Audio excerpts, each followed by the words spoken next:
Hasan dikenal dengan Hasan Bandung, walaupun sudah bertahun-tahun beliau menetap di Bangil.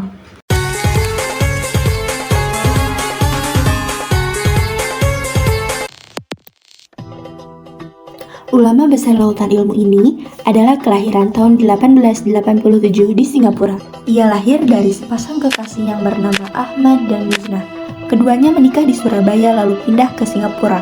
Di kota inilah lahir putra tunggal yaitu Hasan bin Ahmed. Sang ayah merupakan pengarang dan wartawan yang terkenal di Singapura yang menerbitkan beberapa surat kabar dalam bahasa Tamil. Ibunya bernama Haji Muznah, berasal dari Palekat Madras, India. Tetapi sang ibu kelahiran Surabaya dan besar di Surabaya. Setelah keduanya menikah, mereka menetap di Singapura.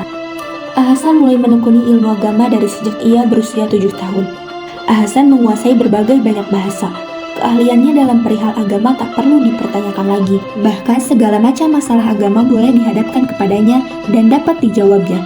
Selain ahli dalam hal agama, beliau juga merupakan orang yang sangat amat gemar dengan membaca buku.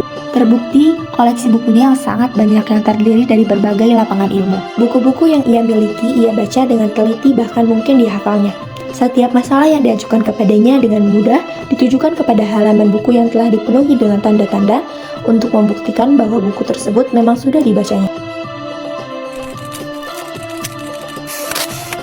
Di masa kanak-kanak, Hasan senang sekali memperhatikan pertukangan dan membantu ayahnya di percetakan. Hal inilah rupanya yang menyebabkan ia mendalami masalah pertenunan, bahkan sampai mendapat ijazah di Bandung dan hidup berkecimpung di bidang percetakan dan karang-mengarang. Di masa remajanya, berbagai pengalaman telah ditempuhnya. Ia pernah menjadi buruh di toko kain, berdagang permata, minyak wangi, es, vulkanisir ban mobil, bahkan menjadi guru bahasa Melayu, bahasa Arab, guru agama, dan menulis berbagai karangan dalam surat kabar ataupun majalah di Indonesia maupun Singapura. Benih sifat kritis Hasan memang sudah muncul sejak ia belia. Saat berumur 23 dan jadi reporter muda di surat kabar utusan Melayu, ia sering membuat kolom yang kritis. Misalnya, tulisan yang mengkritik Tuan Kadi yang mengadili suatu perkara dengan mengumpulkan lawan jenis dalam satu ruangan. Kritik ini amat langka karena tak pernah sebelumnya ada yang berani mengkritik Tuan Kadi secara terang-terangan di media massa. Pada tahun 1921, Hasan pindah dari Singapura ke Surabaya. Awalnya, ia mencoba untuk berdagang namun mengalami kerugian sehingga ia kembali bekerja sebagai vulkanisir ban mobil. Jiwa perjuangan dan pengetahuan agama yang dimilikinya menyebabkan dia dalam waktu singkat saja telah berkenalan baik dengan para pemimpin Serikat Islam di Surabaya sekalipun ia tidak menyertakan dirinya menjadi anggota gerakan tersebut. Dia bersahabat baik dengan Hos Cokroaminoto, A.M. Sangaji, H.A. Salim Bakri Suraat Maja, Wondo Amineso, dan lain-lain. Di samping kesibukannya itu, ia belajar tenun di Kediri, tetapi tidak memuaskannya, sehingga ia pindah ke Bandung dan mendapat ijazah di sana. Kedatangannya ke Bandung ialah pada tahun 1925, 2 tahun setelah berdiri Persatuan Islam. Di kota inilah ia berkenalan dengan tokoh-tokoh saudagar Persis, antara lain Asy'ari, Tamim Zamzam, dan lain-lain. Seringkali ia mengajar di pengajian-pengajian Persis dan banyak orang yang tertarik oleh pengetahuan dan lain-lain. Di samping kesibukannya itu, ia belajar tenun di Kediri, tetapi tidak memuaskannya, sehingga ia pindah ke Bandung dan mendapat ijazah di sana. Kedatangannya ke Bandung ialah pada tahun 1925, 2 tahun setelah berdiri Persatuan Islam. Di kota inilah ia berkenalan dengan tokoh-tokoh saudagar Persis, antara lain Asy'ari, Tamim Zamzam, dan lain-lain. Seringkali ia mengajar di pengajian-pengajian Persis dan banyak orang yang tertarik oleh pengetahuan dan kepribadiannya. Hal itulah yang membuatnya batal kembali ke Surabaya. Dia menetap di Bandung, menjadi guru Persis dan sebagai tokoh terkemuka Persis. Pekerjaan rutin yang dialaminya sungguh banyak.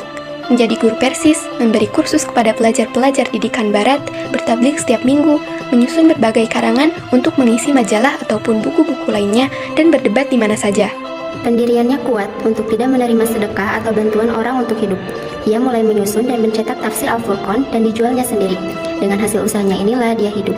Dia bekerja sendiri, sejak dari menzet, mencetak, menjilid, mengoreksi, dan menjualnya untuk membiayai hidupnya yang sederhana. Mesin cetak yang telah dimilikinya itu dimanfaatkannya, dan segala dikerjakannya sendiri dengan penuh kegembiraan dan penuh semangat. Tempat kediamannya pada waktu itu di Gang Belakang Pagede Bandung. Rumah sederhana, terkenal majalahnya Pembela Islam. Diterbitkan dengan kertas HVS dan menggunakan tinta biru.